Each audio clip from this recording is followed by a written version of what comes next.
Muted. to for more people to come online. So please give us just a minute. So over that period of time, you could just let us know where you're tuning in from, Okay. and your Yeah, that name. yeah, that's great. Yeah, people can just put that in the chat window. But for all of you guys that are connected right now, waiting, I am located in the Orlando, Florida area, and Kunle is connected from kind of the other side of the world, I guess. I believe you're in Oxford, right outside of the United Kingdom. Is that correct? Right outside of London. Yeah, I mean also right out of London. So about an Okay. hour from London. It's Yeah, but same weather. It's raining. Oh, really? Okay. Yeah, I guess you guys get a lot of rain out there. Yes, indeed. Yeah, it's totally opposite here. Florida in the U.S. is considered the sunshine state, so we have more days of sunshine than almost any other place around here. So I can't complain. I'm jealous. I'm jealous. Okay, Yeah, should we buddy. kick off? It's 3 minutes in, and Yeah, why don't we go ahead and get started? It looks okay, like I don't know if anybody had responded to the our request, but we can go ahead and get started. okay. Can you see my screen quite clearly there, Arlen? Yes, I can see your screen fine. Okay, cool. So for those of you tuned in, this webinar is all about highly effective link building tactics to grow online retail businesses. I have been opportune to work in SEO for 10 years, 10 years plus actually. Last time I checked, it was about 12 years, since 2004. And I started to work in e-commerce about 4 years ago. I'll give you a little bit about me. I would say I used to be an SEO and PPC expert, but now I'm very much concerned about growing businesses. And I'll tell you a little story. I worked with a client for 1 year. We moved the metrics. We doubled traffic from like 50,000 visits organically to 100,000. When it came to feedback at the end, they were like, it hasn't necessarily grown our business the way we wanted to significantly grow our business. And I kept on scratching my head, and I was like, why? Well, it turns out that a lot of the SEO traffic we got at that point in time was content traffic, and it just didn't materialize to commercial traffic. And I started to think and scratch my head to how can I sort of grow, an online retail business. So I started to look into areas such as not just acquisition, but areas such as conversions, retention, and referral word of mouth marketing. So actually asking for the sales, and that's how 2x e-commerce actually evolved. It's an e-commerce learning platform. It's more or less like a blog, and I run a podcast there. I run webinars, and I write articles every time I get the opportunity. So I'm a columnist on the Big Commerce blog, and a few other blogs out there. So those are my clients, and those are the places I've been published to. So what are you going to get out of this? The first is I'm going to go through the fundamentals, kind of like the tools I use for link building and the tools you should use. I'm going to talk about image assets, the importance of image assets when it comes to link building. I'm not talking about anything black hat. I'm not talking about any tricky stuff. I'm talking about back to the basics branding, executing infographics the right way, ingraining publicity in your company culture, helping solution providers. I'm going to go through everything, and using gamification with publishers on social media to drive links to your online retail business. Before we start, I'd like to ask you guys what your role is. So we're going to run a poll. Arlen, I think I can launch the poll from here actually. So I'm just going to select that, and I'm going to launch a poll, and it's just going to run for about 30 seconds to a minute. And I'd just like you to, tell me what your role is. What do you do? Do you own an e-commerce store? Are you an e-commerce manager? Are you an online marketer in general? Are you an affiliate marketing expert, or others. Okay, so some of you are, this is really good. Two-thirds of you are into e-commerce. You're either an e-commerce store manager or you're an e-commerce owner. Okay, so I'm going to close the poll in 10 seconds.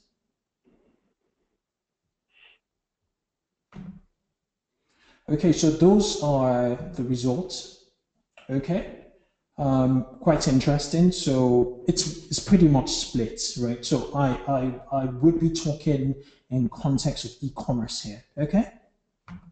Let's get into the meat of this presentation. Okay. So what's my promise? My promise to you is at the end of this presentation, you're going to have a takeaway to apply to your business, your marketing, to acquire links. You're going, if you listen attentively, you take one takeaway, one thing to actually get and acquire links. Okay?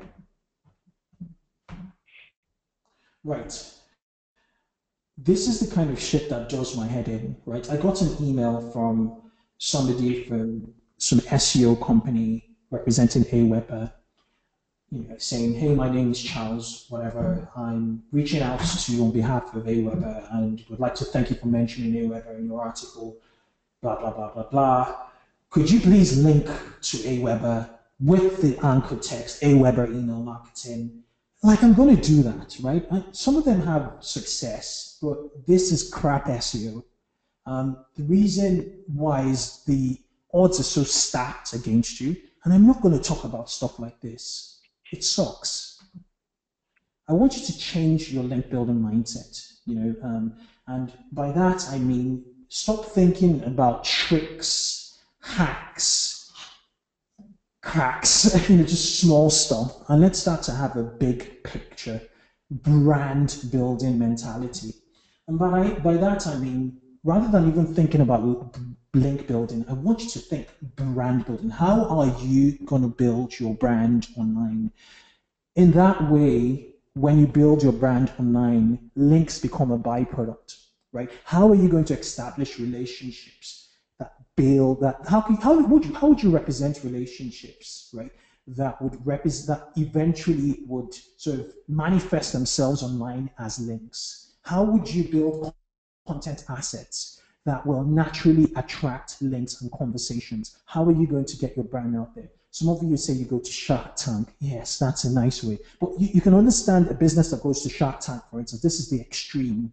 The kind of exposure they get, the kind of hits they get, the kind of conversations they could potentially sort of spur if they follow through. That's the kind of stuff I'm talking about. But I'm not going to be talking about Shark Tank or Dragons and if you're logging in from the UK. So I want you to focus on building a brand and not just links. Creativity is the name of the game. You need eyeballs and attention as your key metrics. And I'm quite sure you heard quite recently about Google's announcement that bloggers should no follow reviews. So that was a very helpful tactic for online retailers to get their products out there, to get people talking about their products. And Google has axed that, but there are ways around it, which I'm going to talk about. So again, I'm not going to talk about hand-to-hand combat like that first email I sent you, where you're trying to, your hand-to-hand combat is good. It has its place, in the grand scheme of things. But you need to think more or less about scale, right? You need to think about an explosion. You need to think about how am I going to get stuff en masse from a link building standpoint? How am I going to get a mass or a chunk of leads or links at the same time? That's what's going to move the needle. This is a quite recent article on Moz.com, which is titled "How long does link building take to influence rankings?" Well, I'll just read that sentence here. If you add a lot of links at once, you're not only going to see faster results, you're going to see much bigger results over time. That's what I'm talking about. And the rank increase there, you could see on the second page. Well, the lower your ranks, the higher the impact. Right. So just looking at the link metrics, this is just this graph again from Moz just reinforces the fact that you need domain level links. You need links to get search visibility. It's got a correlation of 8.2 out of 9. The second is page level link features. We're talking about links. Links fuel your SEO. We all know that, right? If we don't, then I don't think you'll be here. Right. This is the SEO hierarchy of needs. Sorry, I'm going really fundamental here, but it's essential that you have your business fundamentals right. The numbers work from a commercial standpoint. You understand your market and you do your keyword research based on your market research. Then you move on to the site architecture that reflects not only your business, but your offering, your catalogs are well set up. You have the right architecture, you put the right content out there, your usability is top notch, you have a trustworthy design that keeps users on board on your website, and then you can start to think about how am I going to promote the stuff on my website. So you really need to think about, that's where PR comes into place, that's where content marketing comes into place, that's where social signals comes to place, and that's where links actually become the byproduct of all that activity. So I'm going to be going through PR, content, and social signals in this presentation. I've talked about the other layers down there, but the end goal really is to establish trust, and trust is represented by domain authority. How can you be the domain authority in the niche you operate in online retail? So getting into the meat of this, these are the metrics I look at from a link building standpoint. Trust flow and citation flow are Majestic SEO. If you've never heard of Majestic SEO, it's just majestic.com or majestic.co.uk. They're both metrics from on a logarithmic scale of 0 to 100. And Trust flow basically has some seeded, trusted sites such as media sites and some other kinds of sites. And it pretty much just measures the degree of separation from your website to trustworthy sources, right? So if your trust flow is low, that is below 25, you might have a problem, right?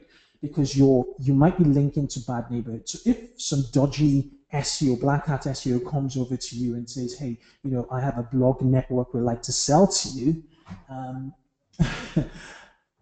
chances are your trust flow would be low.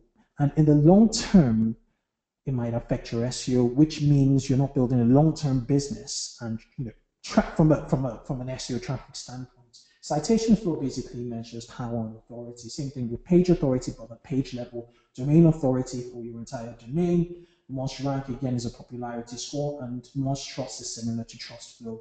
I'm not going to go into much detail. It's an assumption that you will know about it. If you don't, you can always track back to this part of the presentation to find out more. Now, these are the tools I use on a regular basis for my link building. And these are my must-have tools. There are a few other tools I use outside of this range, but I would typically use, Majestic, Mozbar, BuzzStream, BuzzSumo to find out influencers and to find out trending topics. What content is hot in this domain. And BuzzSumo does a fantastic job of it. BuzzStream is a fantastic CRM system, which you might have come across.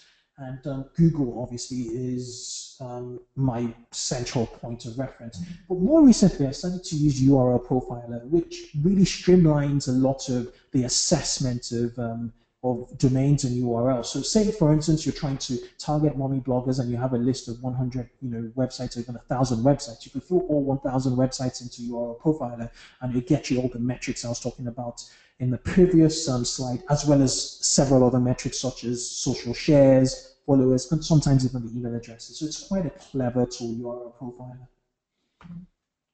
Profiler. So what's the first tactic I'm going to go through? The first tactic is developing image assets. I want you and the core things I want to talk about is Creative Commons images. So sharing Creative Commons. If you're not aware of Creative Commons licenses, it's more or less giving people or giving the general public the rights to use your intellectual property, but with attribution, with it, various sort of versions of it. But that's the long and short of Creative Commons.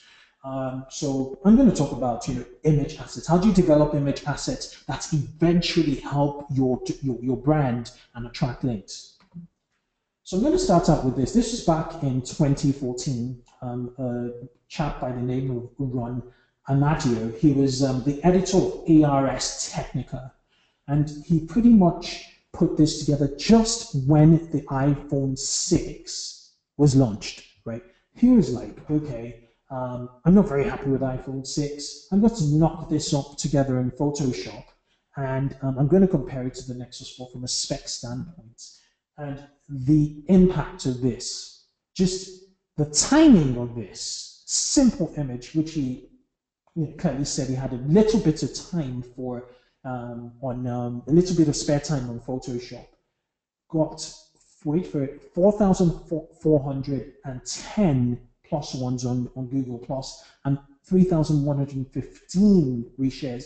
There's no single link on this, right? Here's what happened on Twitter.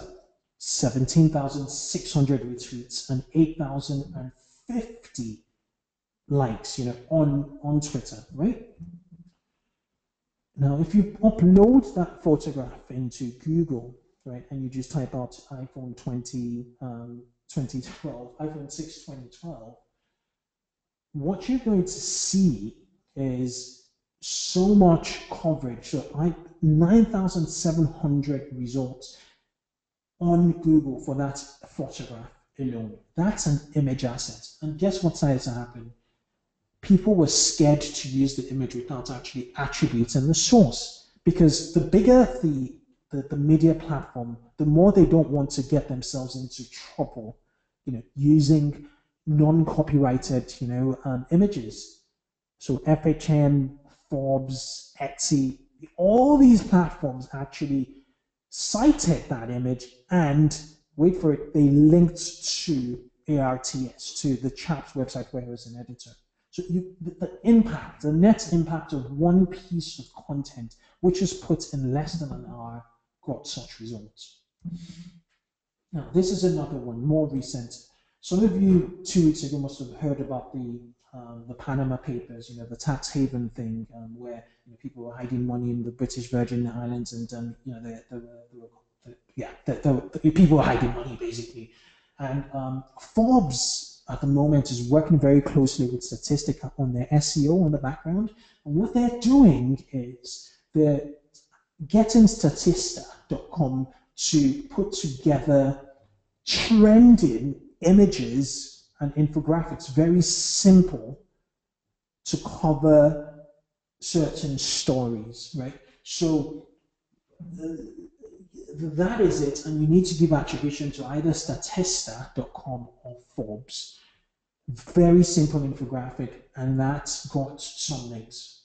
This is more recent again. This is from Forbes, again in collaboration with Statista, putting together something around prints, right? So these guys are seeking the data first around a trending topic, right? And then putting content together and distributing it. Now, if for an e-commerce store, because you don't have the clout, as much clout as Forbes.com, what you can do as an e-commerce store is use promoted tweets, use promoted Facebook, use paid social to amplify the content that you create. But you need to be on top of the data and make the data branded, the image asset branded. I'll give you some more examples. This is from ASOS, just describing, this is not necessarily shareable, but it's an image asset that summarizes and describes the context of the business, This is another one which, shows you how to measure certain areas. And I'm going to go why I'm covering all of these extras in the context of retail. And this is another which, talks about, it's more or less, I forget what they call them, where they have a lookbook, something like a lookbook, right? And this is a very simple, this is for jeweler, and this is a ring measure, so it just measures your fingers. You can cut this and measure your fingers. Now this is another image asset which could be for retailers selling chairs. The thing or the core issue with these infographics is, or this imagery, sorry, is that none of them is Creative Commons.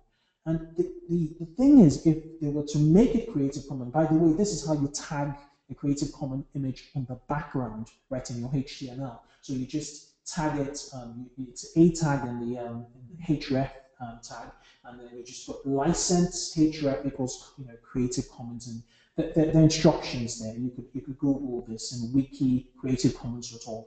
And what this does is on Google search, right? When you're searching for images like several publishers actually do, and they filter they filter it by label for reuse, right? With any of those parameters, depending on the settings you have, your images start to show, and they could reuse it when they're writing stock. So on the background, your content is doing work for you. It could be picked up on Google and reused. So this is a Creative Commons. Some of them have attribution to it, which allows others to copy and distribute, display and perform your copyrighted work. There's non-commercial, there's non-derivative of works, and there's share alike. I'm not going to go too much into detail, but those are the options available to you.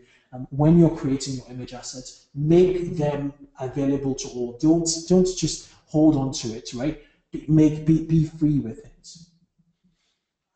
So in terms of finding inspiration, you can go into Pinterest, think about what you do, right? Pinterest is the biggest image database in the world, right? So the first place to do when you're thinking about ideas for your image assets is to go into Pinterest and think about how can you help potential customers or actual customers here, right?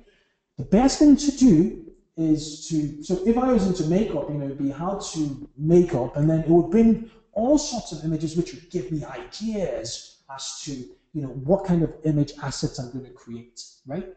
The key thing with image assets is when you develop your image assets, make sure you have distribution, right? You could make sure you have distribution and also make sure you have your Creative Commons sorted. Now, what I need you guys to promise me after this presentation is I want you to be the top 10%. This is, I love this. This is a 99-1 principle. It was developed by Jake McKinney. It basically says 90% of people, take it or leave it, are the audience. They lurk, they read, they observe, they never do shit, right? Another 9% of them are editors. So they would look at existing trends, they look at existing content, and then they rehash it or give their take on it. They're commentators, right? And the 1% actually are creators. They're driving large amounts of the social group activity. More often than not, these people are driving a vast percentage of the site's new content rates and activity.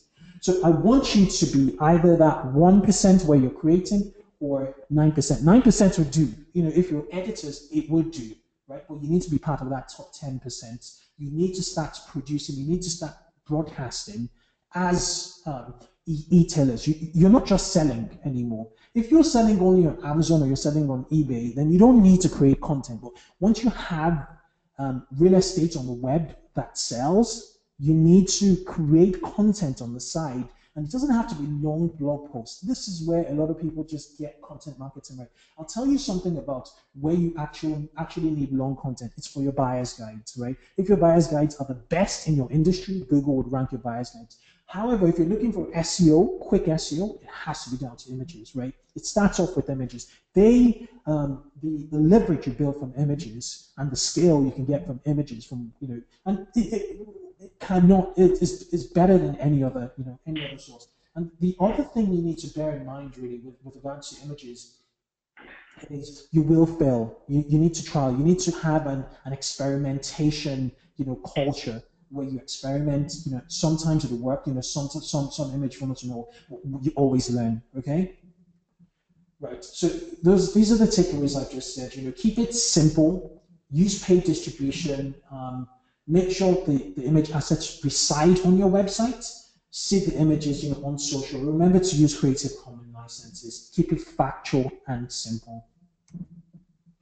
So next thing I want to talk about is, infographics. Actually implementing infographics right. A lot of people, I've seen a lot of people who are very frustrated. Infographics are yawn. Infographics doesn't work. Well, infographics actually do work if you can implement infographics well, right? So the way to do infographics correctly is hinged on what I call riding the media wave.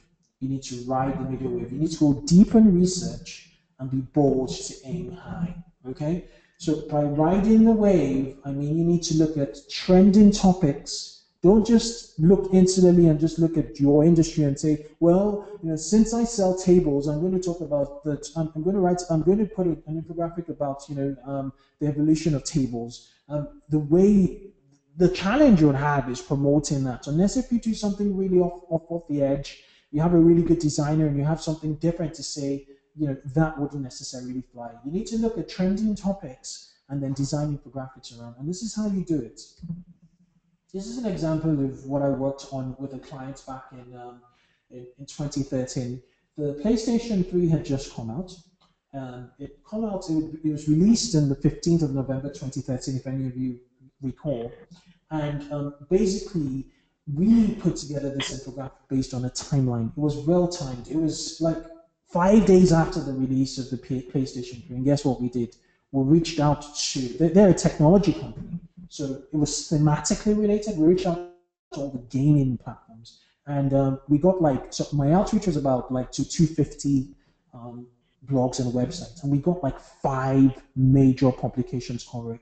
When 5 of them covered it, foreign publication started to copy it. So we got French, German. We didn't even outreach any of the French or German, but they saw the big platforms had done it. So bloggers now started to get wind of it. So what happens is you need to be bold. You need to go out there. You need to time these infographics, appropriately. So I have a calendar of major events. I know when Apple's going to release the next iPhone. I know when the next DC movie is going to come. I know when the next Marvel movie is going to come out. How am I going to create that link? So long as it's thematically linked to what I do for my business and retail, that's fine. So you need to really, really time this, right? So we got off the back of that 3,293 links off the back of, well, a lot of them were site-wide. We got referring domains 69, right? 41 of which actually retained to today, right? For that domain and for this activity. This is another one which matched the 50th anniversary of Doctor Who. You'd know that there's a big fan base around Doctor Who. This attracted 233 backlinks, right, from 37 domains. When you look at it further, there were lots of more. There was a lot more coverage, on the internet for that particular infographic around Doctor Who, but they didn't necessarily link back to that page. They linked to the domain. Actually, 11,800 mentions on Google for that. In regards to that particular infographic, if you run the search Doctor Who facts fans in title infographic. This is more recent. This is in regards to this was matched with this was an evolution of Wonder Woman, and it was in relation to the Batman and Superman Dawn of Justice movie, which was released on the 25th of March.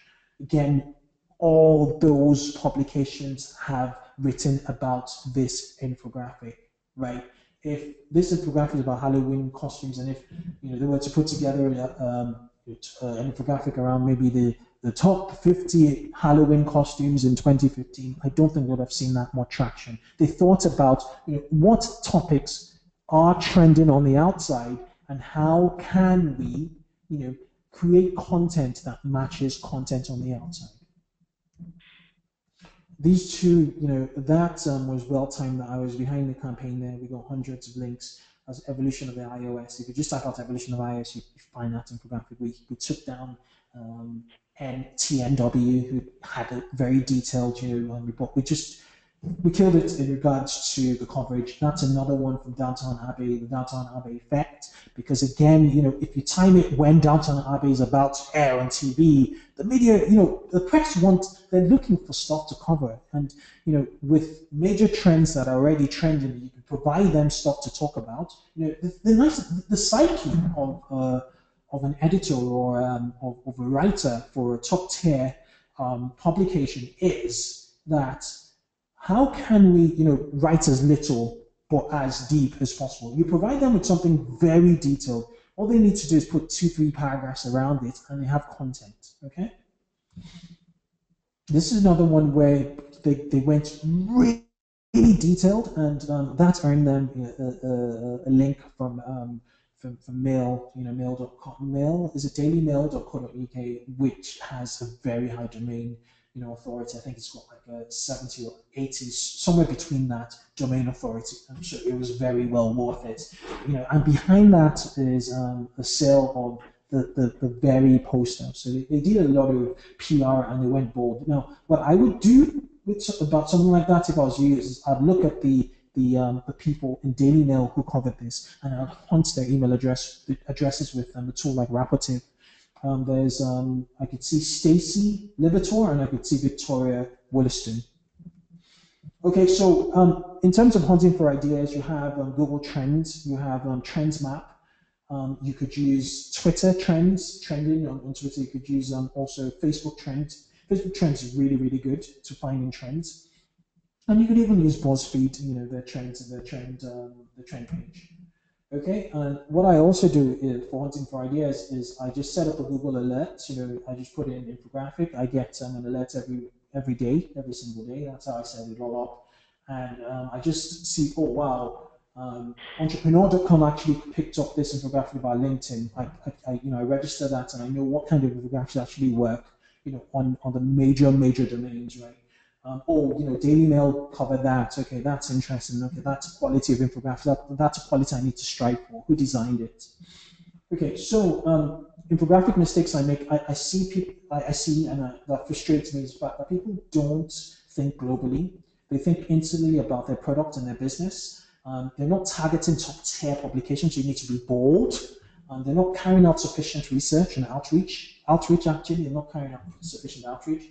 They're not fully leveraging Pinterest and Google Plus, and they're not using promoted social distribution to amplify their content. Right. So the next tip I want to talk about. So this is tip number 3, which is publicity. I believe there is one thing a lot of retailers are not tapping into, and it seems to be like a culture. Retailers are always focused on the bottom line. There's so many moving parts in the retail business and an online retail business. First, you're thinking about products, you're thinking about inventory, you're thinking about logistics, you're thinking about delivering to your customers, you're thinking about the marketing. There's a lot. I understand. I empathize with you. However, you have your biggest resource are your staff, right? And they all have stories, right? And what you need to do, right, from a business standpoint, from a branding standpoint, is amplify the efforts of your team in any way possible, right? And by that I mean, how can your founder or people in marketing have interviews? How can your marketing and digital team basically expose their genius? You've got really clever people doing stuff. How can they, outside of the realm of retail, just go into their industry, their marketing platforms, and just talk, publish? How do you encourage your staff to be active? When you do that, there are lots of rewards from a branding standpoint and from a link building standpoint. How can you get members to be columnists and experts on trade publications? Is there a story around your finance team? What about your founders? Do they have a story? So you can create publicity around your company culture. You see this a lot in the SaaS game. You see they always tell stories around. How do you hear about Warby Parker, for instance? It's really, apart from the fact that they deliver a superior experience. The fact is, Warby Parker has stories consistently being told around them about the founders, about the company, about members of staff. Same thing when you think about Amazon. But we're not Amazon, I understand. We're not Warby Parkers. But here are a few here are a few examples. These are employees, who are faces of their brands. These are top tier online retailers in the UK, and this is a top tier conference, right, where they attended. But all those logos there have links to the companies. This is just the mindset you want to do. How are you going to get your employees to go into their various industries and industry events and actively participate? This is an excellent example. Shoe are a high street, branded footwear, retailer, and their head of e-commerce and their deputy head of e-commerce are everywhere in regards to marketing. They don't talk about shoe, they just talk about marketing that works. They're everywhere. This is on what users do. If you type out his name, I forget his name, shoes deputy, if you type out his name, if you just type out shoe deputy head of e-commerce on Google, you'd find several citations of this guy. He is featured in e-consultancy. He's been on all the retail marketing platforms in the UK. The fact is they're using their staff and their assets to actually promote their brands. Now, this is another one. If you're a founder, you can tell your story. If you run on Shopify, for instance, on Shopify, the domain authority is like 70 or 80 for crying out loud. So you need to think about publicity. You need to either think about getting a publicist on board where you're watching the metrics. You know all your metrics, all the link metrics there, or you need to learn how to do publicity yourself. Right? If you're on Magento, for instance, Magento features retailers. It's a bit difficult to get there, but you can get there if you have a story to tell. If you're going to upgrade to Magento 2, they'll be more than happy to share your success story there with a link, right? This is an outreach I did on behalf of a client, and they had just done a CRO campaign, and the shopping cart abandonment case study was really good. So I reached out to Tim Page of Lead Pages, and he runs the Conversion Cast podcast. Said, hey, we have a case study to share. He checked out the domain and he was like, this is kosher. We're good to go. Simple. Just get if you have a story to tell internally, your successes, share them. People are out there willing to listen. You can go to harrow.com, set up. I know they send like detailed emails. Set up filters if you use Gmail to get stuff specific to you based on keywords, so it filters through. This is the PR media of influence, and basically what he means is that if you get coverage at the top, everybody at the bottom listens.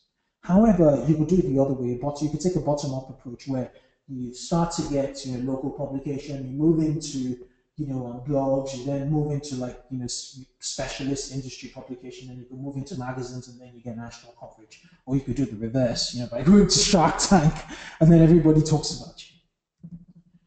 Right, that guy on the right with the green background store is my friend.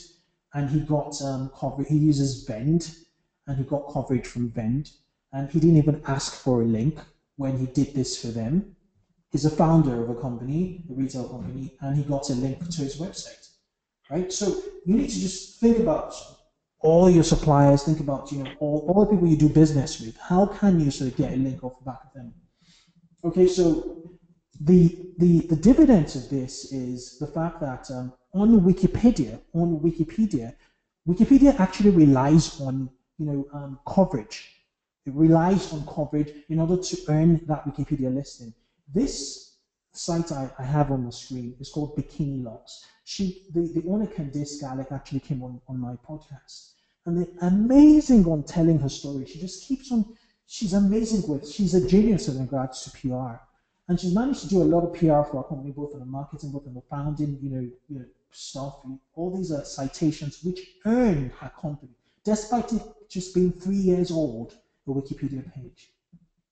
So it's in Google's knowledge graph, and there is authority there, right? So there's so many sort of advantages of getting that PR right and starting PR today. If you're a startup, the opportunities on stuff like, better level stand, you could put your case studies there. Just think, just go out there and think from a business standpoint. How do you promote your business? So this is what I'm talking about with regards to who are your solution providers, who are your SEO providers, who are your web designers, who are your CR. I think this is my last tip. Who are your SaaS providers? How can you help them, provide case studies? You don't even need to ask for a link. They would just link to you. If you give them a web case study, they would link to you, okay? This is an example, fresh relevance. Again, they featured a client of mine. My client gave them, what's it called, a case study. They have a domain authority of 36, page authority of their homepage of 46 out of 100. They linked to them. They didn't ask for it. Bronto, case studies, right? This is an email provider, case studies, domain authority of 67 out of 100. Practicology, case study, their consultancy, domain authority of 29 out of 100. I'll take that. This is Visual Web Optimizer, a CRO platform, domain authority of 71 out of 100. It's a no-brainer. If you have a case study to share with them, they'll put it up there. These sites have it. SEO, like that.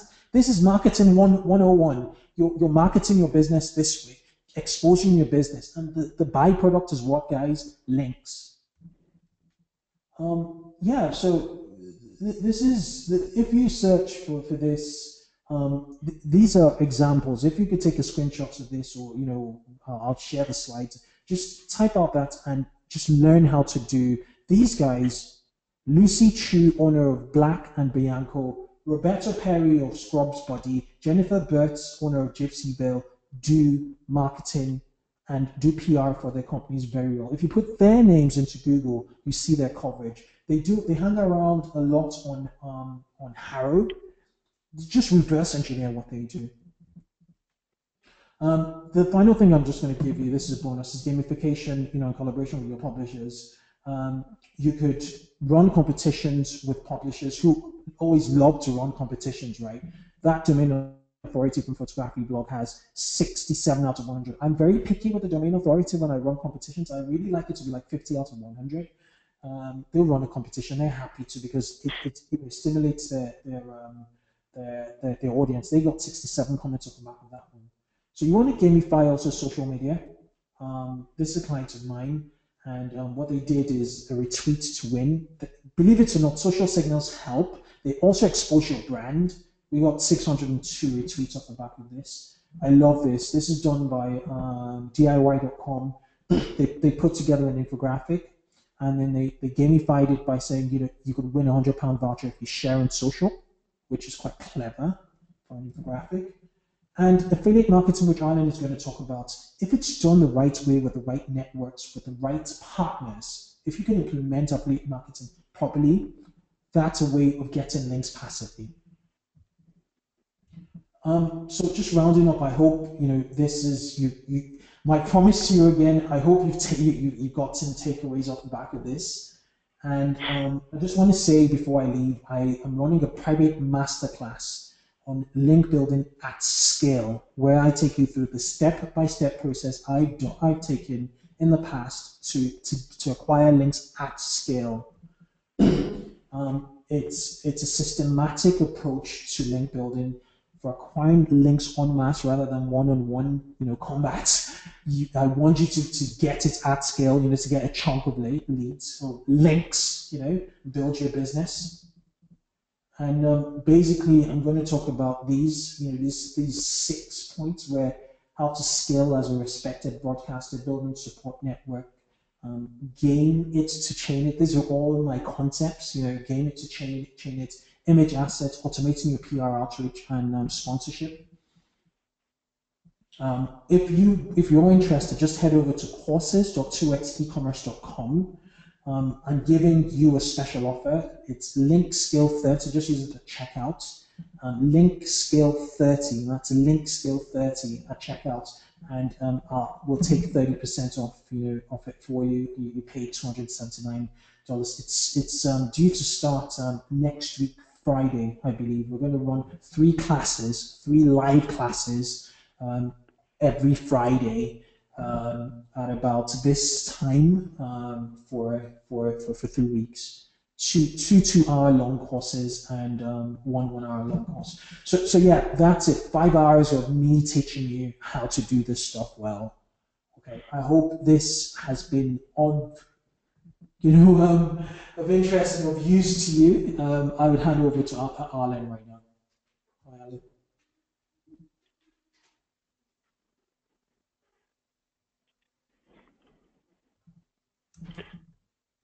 Hello? Okay.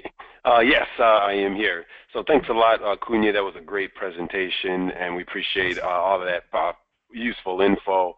So everyone, as Kunle indicated, what I'm going to be talking about, as he mentioned in his last slide of the meat of his presentation, the next step to link building. One of the things that we highly regard is link building strategies using referral marketing, and how referral marketing can be used to improve your link building efforts. And so that will be what I will be talking about today. Just to give you guys a little bit of background on myself, let me see here. Give me 1 second. Just to give you guys a little overview, actually, of what the presentation will be going through is I'm going to be defining referral marketing for those of you that are not familiar with it, and I'm also going to be showing you how you can implement referral marketing strategies for your business. I'm going to go through a few brief examples of successful referral marketing strategies and show you ways in which referral marketing can assist in your overall link building. And so that's what I'm going to be talking about. So a little bit about me. When I'm not playing with alligators, I have founded OmniStar Affiliate Software, and I am the online marketing specialist here. Been here since 2000. I am also the frontline new marketing product researcher and implementation director, and I oversee management of our customer support teams. OmniStar Affiliate Software is a customer referral software program. We have been providing rep solutions for business actually since 1999, and have provided solutions to over 16,000 customers worldwide. In the interest of time, we will, if you guys do have any questions about my presentation or Kunle's, feel free to add it into your chat window. We'll take a quick look at the very end and pick out a couple of questions and fill them at that time. So you can feel free to add them to the chat box at any time. So referral marketing, the referral marketing channel, the things that I'm going to be covering specifically is what referral marketing and how it will relate to link building, what it is and how it will relate to link building, why the referral marketing channel is worth implementing, the referred customer value, creating your referral offer, and how to provide multiple sharing options. I'm talking about refining the end user experience, and then benefits of referral marketing. I'm also going to go through specific link building strategies that are key to referral marketing. Many of you guys that are listening may have attended a gym before, and they are notorious for doing referral marketing. Health clubs and gyms like this one here have a referral marketing program, and as you see, basically what they're saying is ask how to become a free membership referral program, pay the gift of health forward. So basically what they're saying is that by paying the gift forward, they're incentivizing their existing customer base to identify their friends and families as possible customers. Referral marketing is the third customer acquisition channel after SEO and search engine marketing. It is really done through word of mouth marketing, and it's providing your existing customers with the resources in which they can use to promote their business. The referral marketing statistics virtually speak for themselves. So just look at this chart here at the top left. 92% of consumers trust recommendations from their friends and family, and overall forms of advertising, and that is from Nielsen. 64% of marketers agree that word of mouth marketing is an effective form of marketing, and 6% of marketers claim to use it effectively. 65% of new business comes from referrals, and people are 4 times more likely to buy when recommended by a friend. And so as you can see, it's really something that we feel all businesses should do. It's a marketing channel that these days just about every business retailer is participating in. The power with referral marketing not only is the ability for your customers to refer their friends and family, but it's a strong customer value. From taking a look at this picture here, these are people waiting in line probably for the latest iPhone. As you can kind of see, they are in front of an Apple store, and they represent a higher lifetime value because most likely they were referred by their friends who probably spoke highly of the iPhone, told them that you had to get it.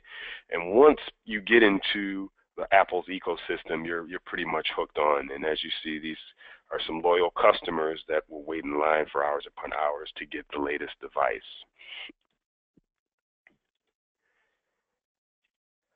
The next important thing when creating your referral program is to create a compelling offer. You need to make sure that whatever you provide customers, when you're providing customers, you're providing with a compelling reason to share your brand, your products and services with their friends. You want to create a unique offer that friends can't get anywhere else other than through the referral program that you have. This really just encourages the potential new customers because they see that the offer is something that is worthwhile. You want to also make sure you create a balanced offer structure, not only for the customers, but for their friends. So your customers that are referring, of course, they have an incentive, but yet the friends that are being referred to should also have an incentive, whether it's a discount or some type of bonus item.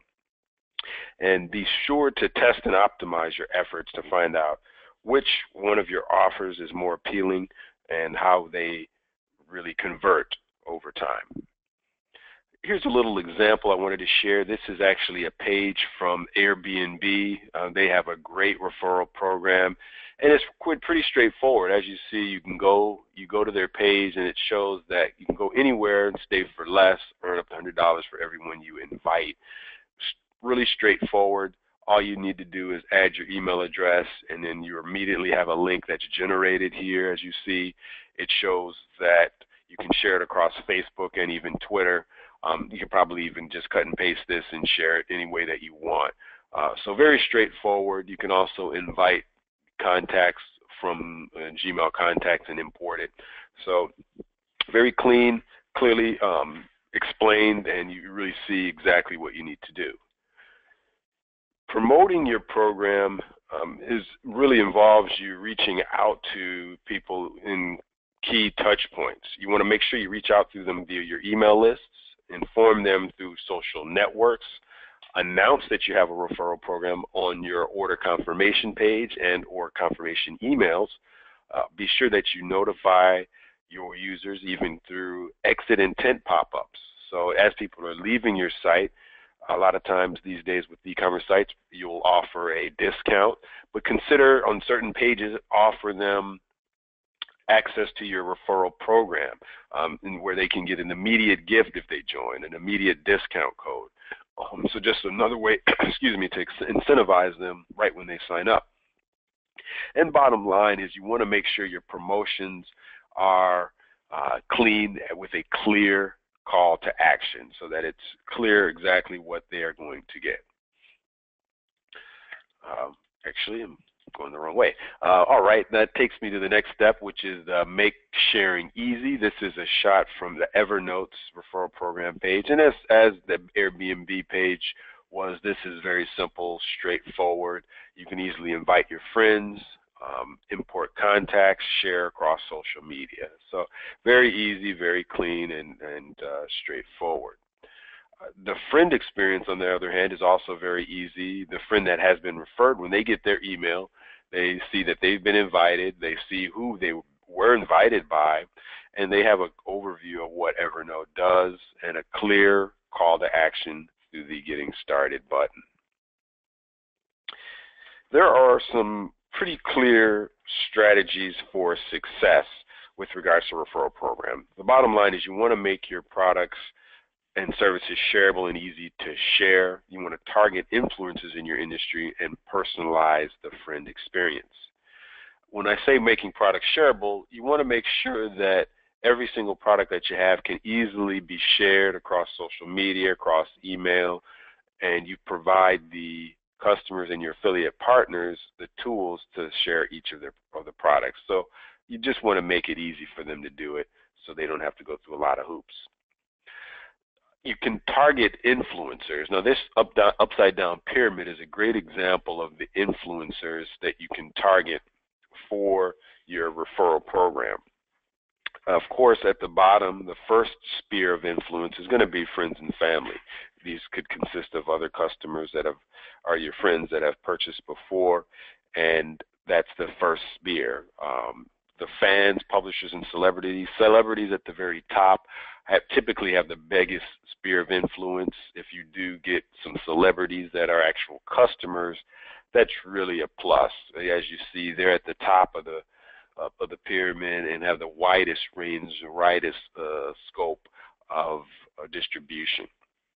So that's some of the things that you want to try to focus on, is your influencers that can actually promote your products and your referral program.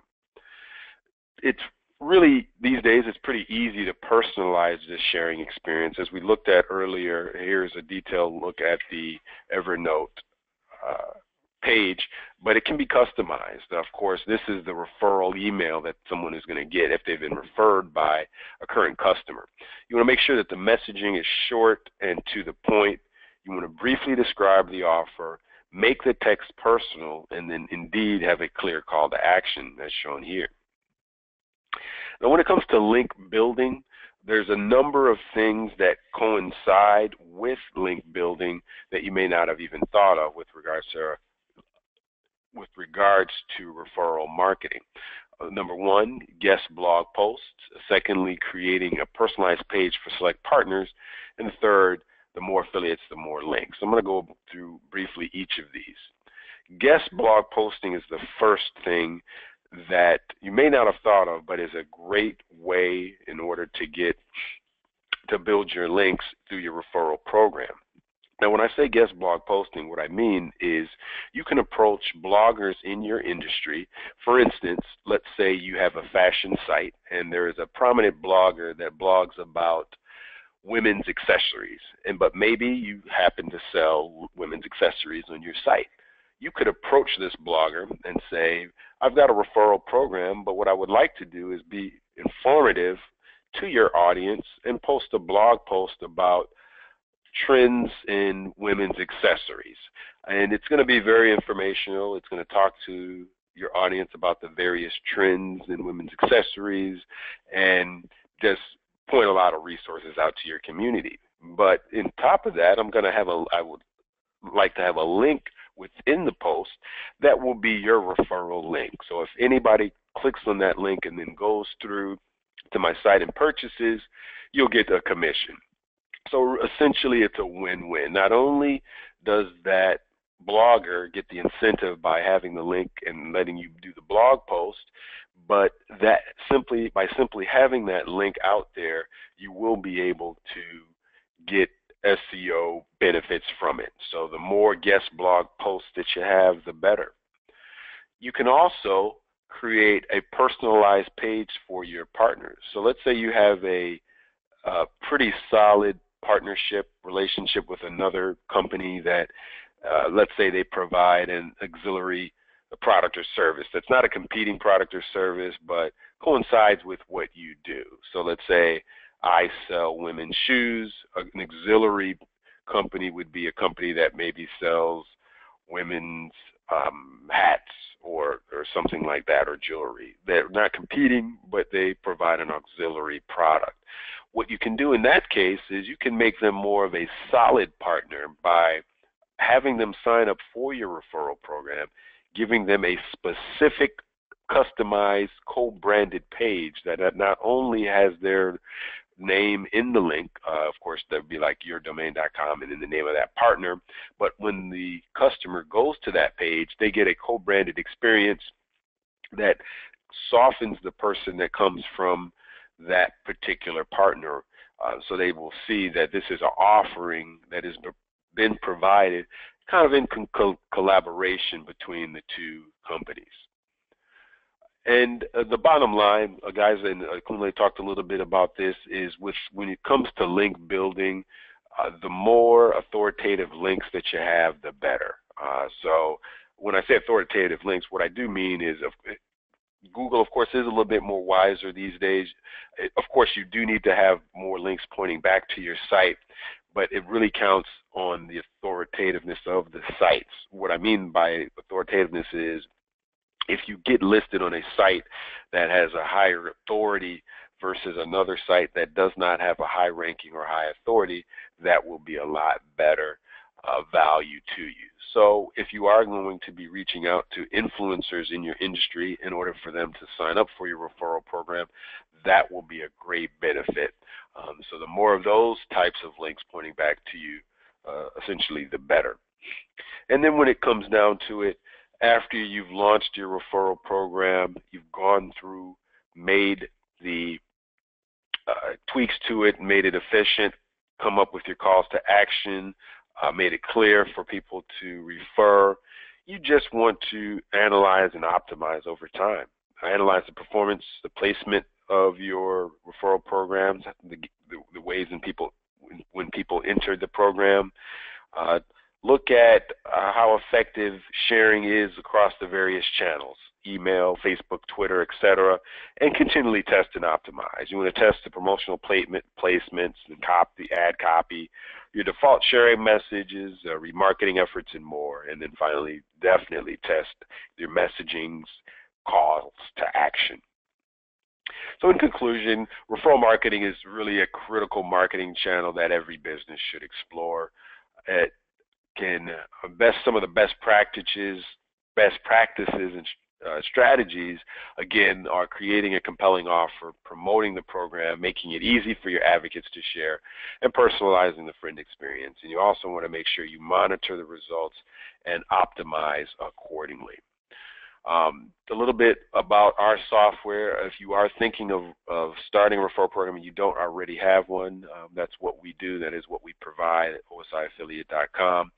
Our software will provide your affiliates an interface that looks like this, where there are multiple promotional methods that the partners or your affiliates can share their referral links, whether it's Facebook, email, LinkedIn, or Twitter.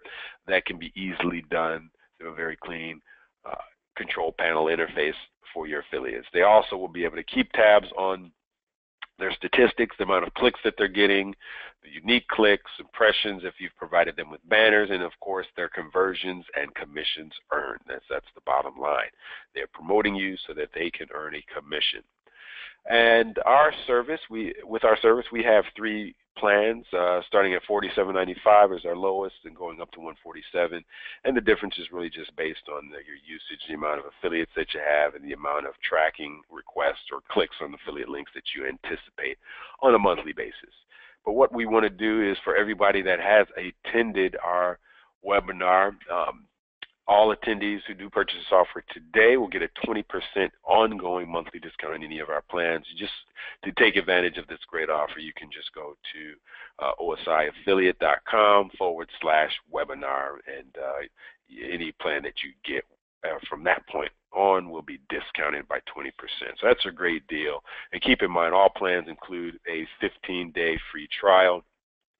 So if you're not quite sure about what you want to do, you can go ahead and try it out, see if this is going to work out for you, and go from there. And again, this is the 4th or 5th channel that we recommend utilizing when it comes to link building.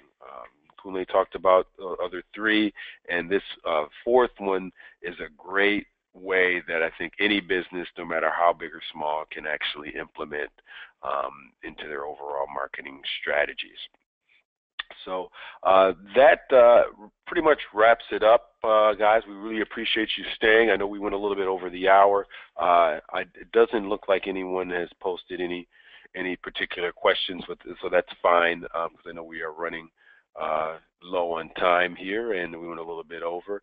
But we do appreciate everyone that has attended. Kunle, we'd like to thank you for your link building presentation, and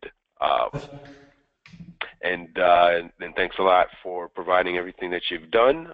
Again, my name is Arlen Robinson with OmniStar Affiliate Software, and we have Kunle Campbell from 2X Consulting. And thanks a lot, guys, and we look forward to seeing you again at the next webinar. Take Cheers, care. everybody. Cheers, Arlen. Thanks for having me. And yeah, catch you anytime. No problem. You take care. Bye. Bye.